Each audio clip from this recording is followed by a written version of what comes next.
देव सगुण आहे की निर्गुण, रूपात पाहायचा की निराकार अनुभवायचा? तुम्हालाही हाच प्रश्न पडलाय ना?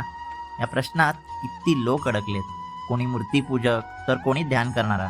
पण माऊली थेट विठोबाशी संवाद साधतात आणि विचारतात, तुझ सगुण म्हणू की निर्गुण रे, सगुण निर्गुण एकू गोविंद रे.